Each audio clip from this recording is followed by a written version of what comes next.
Hello, नमस्कार. MPSC daily PYQs analysis या video सिरीजमध्ये तुम्हा सर्वांचे स्वागत आहे. या व्हिडिओत आपण डे 35 म्हणजे 35व्या दिवशी या दिवशी आपण जे काही इतिहास या विषयाअंतर्गत जे प्रश्न आपल्या टेलिग्राम चॅनलच्या क्विज बॅचमध्ये क्विज फॉर्मॅटमध्ये पोस्ट केलेले होते ते सविस्तर बघणार आहोत. ओके, सो एकंदरीत प्रश्नांची ही इतिहास या विषयाअंतर्गत 6वी सिरीज असणार आहे. या ठिकाणी आपण 10 प्रश्न डिस्कस करणार आहोत.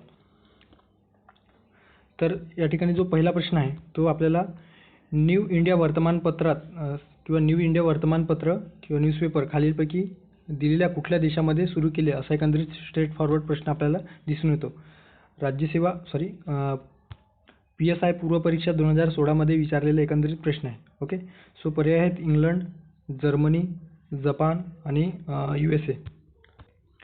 सो जे काही न्यू इंडिया नावाचं जे वृत्तपत्र आहे ते कोणी सुरू केलेलं आहे, तर ते जे काही वृत्तपत्र आहे ते आपल्याला 1914 मध्ये न्यू इंडिया नावाचं जे वृत्तपत्र आहे ते आपल्याला ॲनी बेझंट यांनी सुरू केल्याचे आपल्याला दिसून येतो. ओके, ॲनी बेझंट संदर्भाने आपण जे काही मागे इतिहास या विषयाअंतर्गत जे प्रश्न डिस्कस केलेले त्यामध्ये ऑलरेडी आपण बऱ्याचदा बघितलेलं आहे. ओके, त्यामुळे जे काही त्यांची बेसिक माहिती आहे त्या ठिकाणी त्यामुळे या ठिकाणी ते टाळलेलं आहे. ओके, ते तुम्ही जर या प्रश्नांची सिरीज फॉलो करत असाल तर तुम्हाला नक्कीच त्यांच्याविषयी आपण जी माहिती अभ्यासलेली आहे त्याविषयी माहिती असेल. ओके, सो या ठिकाणी आपण जे न्यू इंडिया वृत्तपत्र आहे ते 1914 मध्ये त्यांनी सुरू केल्याचे दिसून येतो आणि एकंदरीतच सुरुवातीला म्हणजे भारतात येण्याआधी देखील ते भारताच्या विषयाने किंवा भारताच्या जे काही ब्रिटिशांची भूमिका होती, दडपशाहीची भूमिका, त्याला विरोध करण्यासाठी म्हणून त्यांनी न्यू इंडिया नावाचं वृत्तपत्र इंग्लंडमध्ये स्थापन केल्याचे आपल्याला दिसून येतो. भारतात आल्याच्या नंतर त्या न्यू इंडियाची जी काही शाखा आहे ते त्यांनी ज्या ठिकाणी होम रूल लीग चळवळ स्थापन केली किंवा सुरू केली, अर्थात मद्रास प्रांतामध्ये जे काही अड्यार हे ठिकाण आहे त्या ठिकाणी देखील या न्यू इंडियाची शाखा किंवा न्यू इंडिया वृत्तपत्र त्या ठिकाणाहून चालवल्याचे आपल्याला दिसून येतो. सो या ठिकाणी जो पहिला पर्याय आहे की इंग्लंड या देशातून हे वृत्तपत्र सुरू झाले ते योग्य पर्याय असणार आहे. पर्याय क्रमांक पहिला योग्य आहे असं आपण म्हणू शकतो. त्यानंतर दुसरा प्रश्न आहे 19व्या शतकामध्ये भारतीय इतिहासाची पहिल्यांदा आर्थिक दृष्टिकोनातून कोणी मांडणी केली आहे असा एकंदरीत प्रश्न आहे. PSI पूर्व परीक्षा 2014 मध्ये विचारलेला. दादाभाई नौरोजी, न्यायमूर्ती MG रानडे, त्यानंतर आहे रमेशचंद्र दत्त आणि RC मुजुमदार. सो कुठले पर्याय योग्य आहेत? ओके, सो आता जेव्हा आपण ब्रिटिशांसंदर्भाने आपले भारतातील जे काही आर्थिक भूमिका आहे किंवा आर्थिक धोरण कशा पद्धतीने होते आणि ब्रिटिशांच्या आर्थिक धोरणावर कोणत्या समाजसुधारकांनी किंवा कोणत्या शास्त्रज्ञांनी त्यावर टीका केली, जेव्हा आपण त्या आर्थिक धोरणांविषयी अभ्यास करतो तेव्हा आपल्याला दादाभाई नौरोजी यांचा जे काही poverty and un British rule in India म्हणजे कशा पद्धतीने भारतातील जे काही संपत्ती आहे त्याचे ब्रिटिश शोषण करतो आहे ते त्यांनी स्पष्ट केलेलं आहे. ओके, त्यानंतर the economic of history India. Okay, the economic history of India या पुस्तकात किंवा या बुकमध्ये रमेशचंद्र दत्त यांनी देखील कशा पद्धतीने भारताची जी संपत्ती आहे ते इंग्लंडला ड्रेन होतो आहे किंवा नेल्या जातो आहे ते देखील स्पष्ट केलेलं आहे किंवा आर्थिक शोषण कशा पद्धतीने ते करत आहेत हे देखील त्या पुस्तकात स्पष्ट केलेलं आहे. आणि आपल्या महाराष्ट्रातील जे आहेत महादेव गोविंद रानडे हे देखील आपल्याला अर्थशास्त्री आणि बऱ्याच ज्या काही अर्थशास्त्री किंवा अर्थविधेयकासंदर्भात विधिमंडळामध्ये किंवा कायदेमंडळामध्ये ज्या काही बजेट संदर्भाने असतील किंवा एकंदरीत खर्च करण्यासंदर्भाने असतील त्या अनुषंगाने त्यांनी वेगवेगळे महत्त्वपूर्ण आपले जे काही भाषणे आहेत ते त्या ठिकाणी ब्रिटिशांसमोर मांडलेलं आहे किंवा मत मांडल्याचे आपल्याला दिसून येतो. ओके, सो या ठिकाणी योग्य पर्याय असणार आहे दादाभाई नौरोजी हे देखील होते पहिल्यांदा आर्थिक दृष्टिकोनातून मांडणारे. त्यानंतर आहे MG रानडे आणि रमेशचंद्र दत्त. सो क योग्य पर्याय असणार आहे. पर्याय क्रमांक तिसरा योग्य पर्याय आहे असं आपण म्हणू शकतो. ओके, दादाभाई नौरोजी ज्यांना grand old man of India म्हणून देखील ओळखले जातो. ओके, 1892 मध्ये ते भारताचे पहिले भारतीय आशियाई ब्रिटिश संसद झालेले होते. ओके, नौरोजी हे भारतीय राष्ट्रीय काँग्रेसच्या संस्थापक सदस्यांपैकी एक होते. त्यांनी poverty and un British rule नावाची जे काही पुस्तक आहे ते लिहिल्याचे दिसून येतो. हे पुस्तकाचं नाव लक्षात ठेवा. यामध्येच त्यांनी आर्थिक निस्तारणाचा सिद्धांत म्हणजे ड्रेन थेअरी ऑफ इकॉनॉमिक जी थेअरी आहे ते मांडल्याचे आपल्याला दिसून येतो. त्यानंतर महादेव गोविंद रानडे महाराष्ट्राचे सॉक्रेटिस म्हणून त्यांना ओळखले जातो आहे. राष्ट्रवादी, अर्थशास्त्री, समाजसुधारक अशा बऱ्याच कार्य त्यांनी केल्याचे आपल्याला दिसून येतं. 1890 या वर्षी औद्योगिक परिषद त्यांनी स्थापन केली. त्यावेळच्या प्रस्तावनेत त्यांनी भाषणामध्ये आपलं जे काही भाषण अर्थशास्त्राच्या या औद्योगिक परिषदेत जे काही भाषण केलेले होते त्यावर हिंदी अर्थशास्त्रावर अनेक उद्बोधने किंवा व्याख्याने त्यांनी दिल्याचे आपल्याला दिसून येतो. ओके.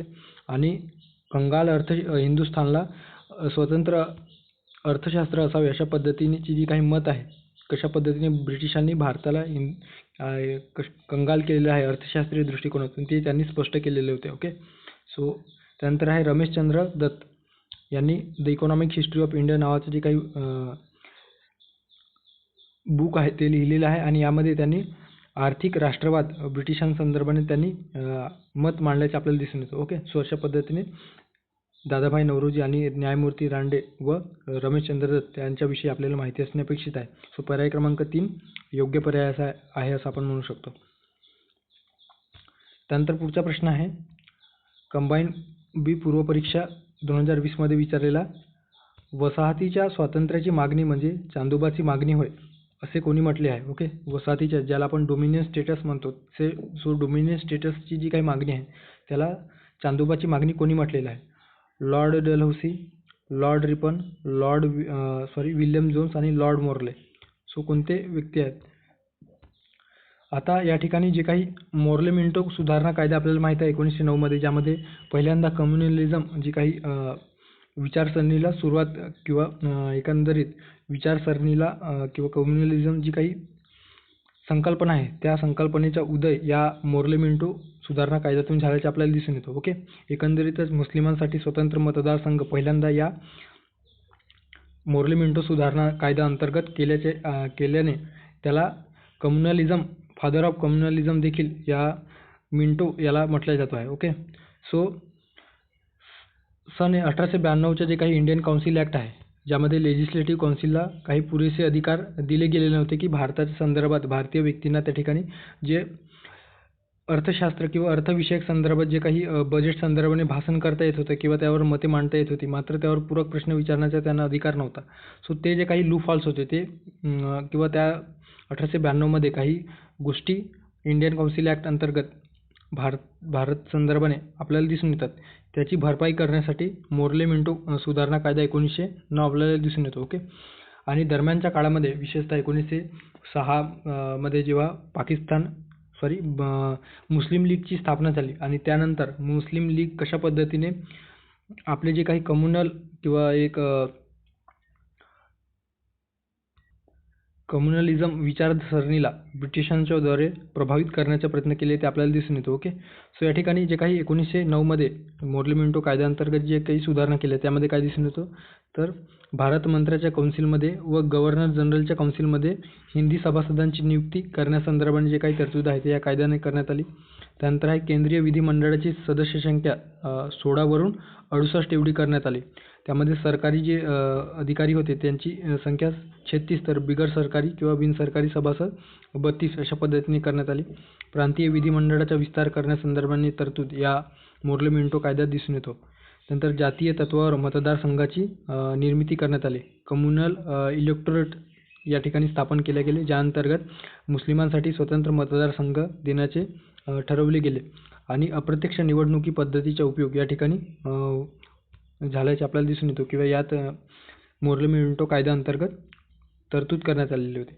आता जे काही भारत मंत्री मोर्ले होते यांनी जेव्हा आपण वसाहतीच्या स्वराज्याची मागणी केलेली होती तर त्याला वसाहतीच्या स्वराज्याची मागणी म्हणजे आकाशातील चंद्राची मागणी होय अशा पद्धतीने त्यांनी स्टेटमेंट दिल्याचे आपल्याला दिसून येतो. ओके. सो चांदोबाची मागणी कोणी केलेली आहे तर वसाहतीच्या स्वातंत्र्याची मागणी म्हणजे चांदोबाची मागणी असे कोणी म्हटलेलं आहे तर लॉर्ड मोर्ले. ओके. मोर्ले यांनी म्हटल्याचे आपल्याला दिसून येतो. सो पर्याय क्रमांक 4 या ठिकाणी योग्य पर्याय असणार आहे. त्यानंतर पुढचा प्रश्न आहे मिस लिटल यांच्यानंतर शाहू महाराजांनी डॅश डॅश यांची शिक्षण अधिकारी म्हणून नेमणूक केली असा एकंदरीत प्रश्न आहे. पहिला पर्याय आहे इंदुमती राणीसाहेब, दुसरा आहे श्रीमती रखमाबाई केळकर, तिसरा आहे ताराबाई शिंदे, चौथा आहे पंडिता रमाबाई. ओके. सो आता शाहू महाराजांनी सामाजिक सुधारणेसंदर्भाने बऱ्याच गोष्टी किंवा बऱ्याच डेव्हलपमेंट आपल्याला केल्याचे दिसून येतो. ओके, एकंदरीत अस्पृश्यता निवारणासंदर्भाने असेल, शिक्षणाच्या ज्या काही सोयी असतील किंवा आरक्षणाचा मुद्दा असेल किंवा जे काही दीनदुबळ्यांचा जे काही प्रश्न असतील ते मिटवण्याचा त्यांनी प्रयत्न केला. स्त्रियांसंदर्भाने वेगवेगळे कार्य केल्याचे आपल्याला दिसून येतो. सो स्त्रियांच्या उन्नतीविषयीचा दृष्टिकोन त्यांनी नेहमी वरच्या स्थानावर ठेवल्याचे आपल्याला दिसून येतो. मग ते कोल्हापुरामध्ये फिटनेस ट्रेनिंग स्कूल सुरू केलेलं असोत किंवा आपल्या जे काही कोल्हापूर संस्थांमध्ये जे इस्पितळ होते, ओके, जे दवाखाने होते त्यामध्ये स्त्री जे काही कृष्णाबाई केळवकर होते तर त्यांची नियुक्ती त्या दवाखान्यात किंवा हॉस्पिटलमध्ये त्यांनी केल्याची आपल्याला दिसून येतो. ओके, सो शिक्षणाधिकारी संदर्भाने त्यांनी जे कार्य केले होते त्या शिक्षणाधिकारी ह्याचे पद आहे त्यांनी तयार केलेले होते. आणि मिस लिटल नावाची जी काही ब्रिटिश अधिकाऱ्यांची पत्नीच्या निवृत्तीनंतर त्यांच्या जागी महाराजांनी रखमाबाई केळकर यांची नेमणूक केल्याचे आपल्याला दिसून येतो. ओके, सो पर्याय क्रमांक दुसरा श्रीमती रखमाबाई केळकर या ठिकाणी योग्य पर्याय असणार आहे. ओके, 1895मध्ये मुंबईला भरलेले जे काही राष्ट्रीय काँग्रेसचे अधिवेशन होते त्या ठिकाणी कृष्णाबाई केळकर आणि रखमाबाई केळवकर, ओके, या ठिकाणी केळवकर पाहिजे होतं, सो केळकर दिलेला आहे. सो कृष्णाबाई केळवकर आणि रखमाबाई केळवकर या दोन विद्वान भगिनींना स्वयंसेविका म्हणून कोल्हापुरातून त्यांनी पाठवल्याचे दिसून येतो. ओके, सो हे देखील स्टेटमेंट तुम्ही लक्षात ठेवू शकता. सो पर्याय क्रमांक दुसरा योग्य पर्याय असणार आहे. त्यानंतरचा प्रश्न आहे, सरकारने पहिले फॅक्टरी कमिशन कोणाच्या अध्यक्षतेखाली नियुक्त केले? ओके, PSI मुख्य परीक्षा 2022 मध्ये विचारलेला प्रश्न. दिनेशा पेटीट, दुसरा आहे मोरारजी गोकुळदास, तिसरा पर्याय आहे अर्बुटनॉट, त्यानंतर चौथा आहे सोराबजी बंगाली.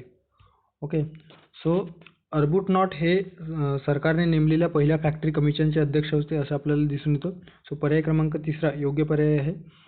तर यामध्ये सदस्य कोण होते तर दिनेशा पेटीट, नंतर मोरारजी गोकुळदास आणि सोराबजी बंगाली. हे जे काही दिनेशा पेटीट, मोरारजी गोकुळदास आणि सोराबजी बंगाली हे पहिल्या फॅक्टरी कमिशनचे सदस्य होते.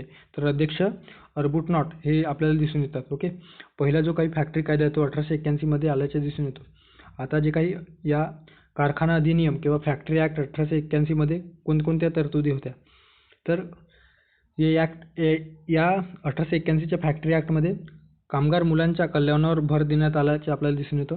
7 वर्षाखालील मुलांना कारखान्यात काम करता येणार नाही अशा पद्धतीची तरतूद या ठिकाणी केली गेलेली होती. ओके, 7 वर्षाखालील मुलांना कारखान्यात काम करता येणार नाही. तसेच 7 ते 12 वयोगटातील मुलांना दिवसातून 9 तासापेक्षा जास्त काम असणार नाही आणि दररोज 1 तासांची विश्रांती देखील देण्यात आलेली होती.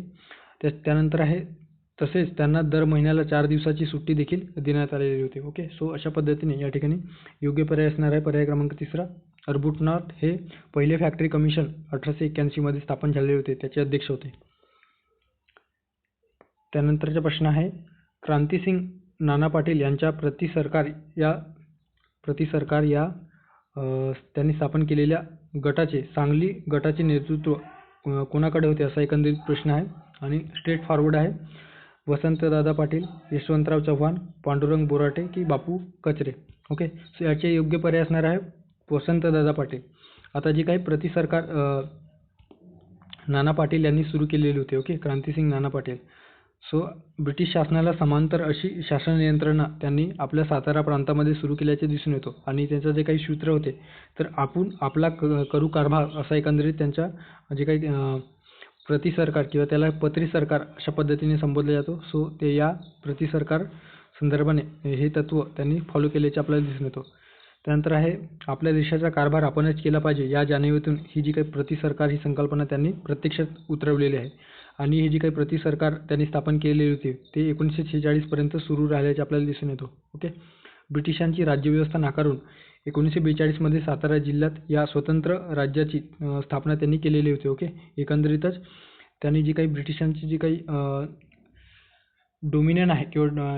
डोमिनन्स आहे ते नाकारून सातारा हे राज्य सातारा हे जिल्हा स्वतंत्र आहे अशा पद्धतीने त्यांनी आपल्या जे काही प्रांत आहे सातारा प्रांत त्याला घोषित केलेले होते. ओके, त्यानंतर तुफान सेना देखील याच काळामध्ये 1942च्या काळामध्ये चले जाव चळवळीच्या वेळेस आपल्याला दिसून येतो. ओके, सो या नाना पाटील यांनी यांच्या नेतृत्वाखाली प्रति सरकारमध्ये विविध दलांची स्थापना केल्याचे दिसून येतो. त्यातीलच एक दल होते तुफान सेना, आणि या तुफान सेनेचे जे काही नेतृत्व कोण करीत होते तर G.D. लाड नावाचे जे फील्ड मार्शल होते. ओके, जे ब्रिटिश काळामध्ये लष्करी सेवे बजावलेले G.D. लाड यांच्या अध्यक्षतेखाली हे जे काही तुफान सेना त्यांनी सुरू केलेलं होतं. ओके, आणि सर्वात महत्त्वाचं म्हणजे संसदेत मराठीतून भाषण करणारे पहिले खासदार म्हणून या क्रांतिसिंग नाना पाटील यांच्याकडे बघितले जातो. हे देखील तुम्ही लक्षात ठेवू शकता.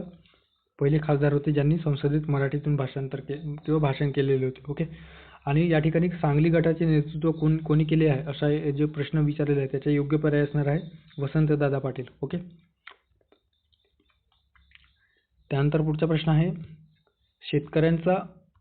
शेतकऱ्यांना शेतकरी चळवळीत सक्रिय सहभाग घेता यावा यासाठी प्रशिक्षण देणारी जी काही इंडियन पीझंट इन्स्टिट्यूट आहे ही संस्था निदोब्रोलू येथे 1932 पासून पुढीलपैकी कोणी चालवत असे असा एकंदरीत प्रश्न आहे.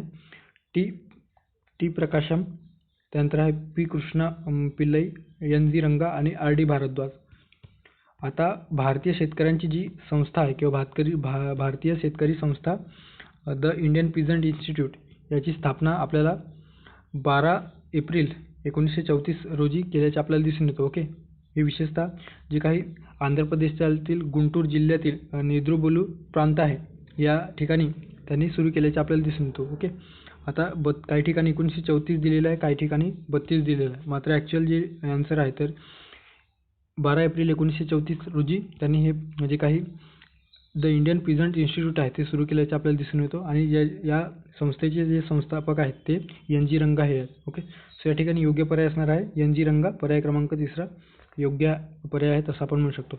एकंदरीतच या इंडियन पीझंट इन्स्टिट्यूटच्या माध्यमातून शेतकऱ्यांसंदर्भाने शिक्षणाच्या किंवा त्यांच्या किसान चळवळीला प्रोत्साहन देण्याचे कार्य या इंडियन पीझंट इन्स्टिट्यूटच्या माध्यमातून त्यांनी केल्याचे आपल्याला दिसून येतं. ओके, सो पर्याय क्रमांक 3 योग्य पर्याय असणार आहे. त्यानंतर पुढचा प्रश्न आहे पुढील विधानांपैकी कोणती विधाने बरोबर आहेत. ओके, महात्मा गांधीजींनी टिळक स्वराज फंडाकरिता 1,35,00,000 रुपये गोळा केले होते. त्यानंतर दुसरा प्रश्न आहे 1860च्या सुरुवातीस 10.2 करोड रुपयाची अफूची निर्यात केली होती. ओके, आता जे काही टिळक फंड आहेत सो 1 ऑगस्ट 1920 मध्ये लोकमान्य टिळकांच्या निधनानंतर महात्मा गांधींनी त्यांच्या नावावर टिळक फंड स्थापन करण्याचे सुरू केले. ओके, सो या अंतर्गत त्यांचं जे काही लक्ष होतं की 1 कोटी रुपयांचा फंड या टिळक स्वराज फंडामध्ये जमवण्याचा त्यांचा एकंदरीत मानस होता. ओके, सो टिळक फंडाची सुरुवात महात्मा गांधी यांनी सुरू केल्याचे आपल्याला दिसून येतं. आणि या टिळक फंडामध्ये सर्वाधिक जो वाटा होता तो बॉम्बे प्रांताचा म्हणजे मुंबईचा होता. यामध्ये जवळपास 37.50 लाख रुपयांची निधी या एकट्या मुंबईतून जमा झाल्याचे आपल्याला दिसून येतो. ओके, आणि एकंदरीत जे काही टिळक फंडामध्ये जवळपास 1,35,00,000 या जवळपास जे काही फंड होते किंवा जे काही 1,35,00,000 रुपये जे आहेत ते महात्मा गांधीजींनी त्यावेळेस गोळा केल्याचे आपल्याला दिसून येतो. ओके, सो पर्याय क्रमांक अ किंवा विधान योग्य असणार आहे. आणि ब 1860च्या सुरुवातीस 10.12 करोड रुपये अफूची निर्यात केली का, सो हे देखील या ठिकाणी योग्य आहे. ओके, सो स्टेटमेंट वाईज जर असा प्रश्न आला तर स्टेटमेंट जी आकडेवारी दिलेली असते ती सहसा योग्य असण्याचं जे काही प्रॉबॅबिलिटी असते ती जास्त असते. ओके, सो आपण ब जे आहे ते योग्य कन्सिडर केला तर दोन्ही पर्याय अ आणि ब योग्य पर्याय आहे असं आपण म्हणू शकतो. आणि आयोगाने देखील हेच आन्सर दिलेलं आहे. ओके, सो पर्याय क्रमांक 3 योग्य असणार आहे.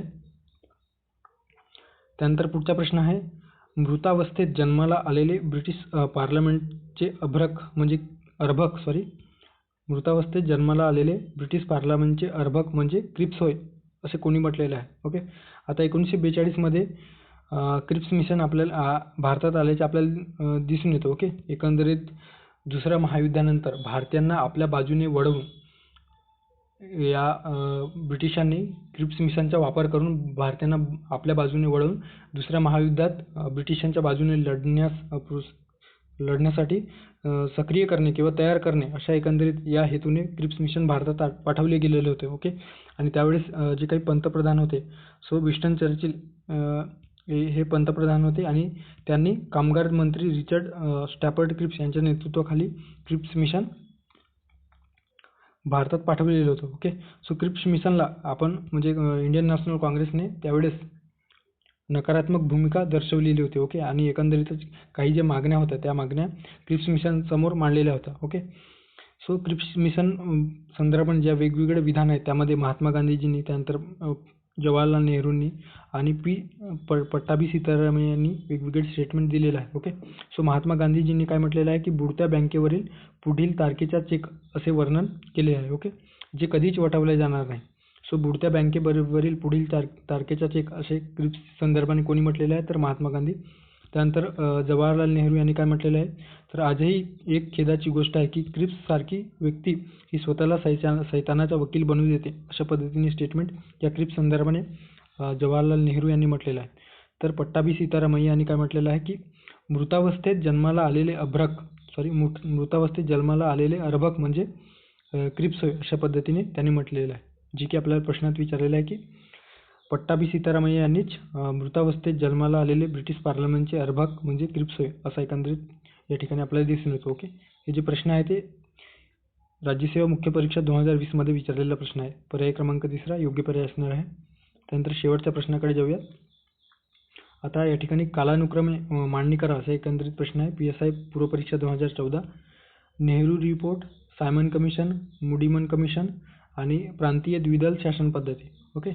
सो कुठले स्टेटमेंट किंवा कुठले जे काही स्ट्रक्चर एकंदरीत कालानुक्रमे मांडणी केल्याच्यानंतर बरोबर असणार आहे. आता जी काही प्रांतीय द्विदल शासन पद्धती आहे ते आपल्याला 1919 मध्ये जे काही ब्रिटिश गव्हर्नमेंटने, ओके,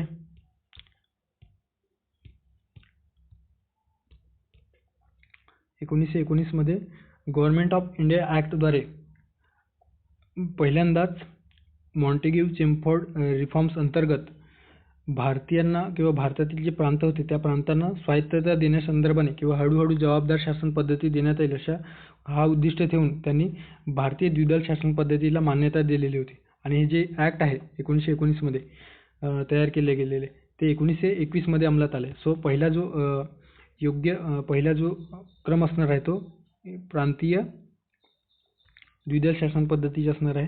त्यानंतर दुसऱ्यामध्ये काय दिसून येतं तर 1924 मध्ये जी काही 1919 अंतर्गत जे कायद्याद्वारे ब्रिटिशांना जबाबदार शासन पद्धती देण्यासंदर्भात जी तरतुदी केलेल्या होत्या त्या संदर्भाने त्या मुद्द्यांचा विचार करून किंवा त्याच्यामध्ये काय लूपहॉल्स आहेत ते जाणून घेण्यासाठी म्हणून अलेक्झांडर मुडीमन यांच्या अध्यक्षतेखाली ब्रिटिश गव्हर्नमेंटने 1924 मध्ये समिती स्थापन केलेली होती. ओके. सो मुडीमन कमिशन कधी स्थापन केलेलं आहे 1924 मध्ये. त्यानंतर आहे भारतीय वैज्ञानिक आयोग. ओके. याला सायमन कमिशन देखील म्हटलं जातो. 1930च्या आसपास जेव्हा सविनय कायदेभंग चळवळ आपण सुरू करणार होतो त्यावेळेस ब्रिटिशांनी जे काही भारतीयांची मागणी आहे त्या भारतीयांच्या मागणीचा विचार करता 1927 मध्ये जॉन सायमन यांच्या अध्यक्षतेखाली त्यांनी ही सायमन कमिशन स्थापन केलेले होते. ओके. आणि सायमन कमिशनला एकंदरीत भारताची स्थितीचा अहवाल देण्यास या ब्रिटिश गव्हर्नमेंटने सांगितलेले होते. 1927 मध्ये हे जे काही जॉन सायमन यांच्या अध्यक्षतेखाली ही सायमन कमिशन स्थापन केले आणि 1908 मध्ये ते भारतीय उपखंडात आले. ओके. त्यानंतर 1928 मध्ये नेहरू रिपोर्ट सायमन कमिशनच्या बहिष्कारावरून नेहरूजींनी जे काही प्रस्ताव मांडलेले होते, ओके, मोतीलाल नेहरू यांनी, सो त्या अंतर्गत जे काही तरतुदीचा समावेश त्या ठिकाणी केलेला होता त्यालाच नेहरू अहवाल म्हटला जातो. सो 1928 मध्ये मांडला गेल्याचे आपल्याला दिसून येतो. ओके. 28 ऑगस्ट 1928 रोजी परिषद जी आहे सर्वपक्षीय परिषद लखनौ या अधिवेशनात हा जो अहवाल आहे तो सादर करण्यात आलेला होता. ओके. सो अशा पद्धतीने पहिले जे या ठिकाणी योग्य क्रम असणार आहे प्रांतीय द्विदल शासन पद्धती, त्यानंतर मुडीमन कमिशन, त्यानंतर आहे सायमन कमिशन आणि शेवटी नेहरू रिपोर्ट. ओके. सो पहिला द्विदल शासन पद्धती, पहिला जो पर्याय असणार आहे सो ऑप्शन पहिल्या पर्यायात असणारा कुठला पर्याय तर या ठिकाणी पण देखील नाही, या ठिकाणी नाही.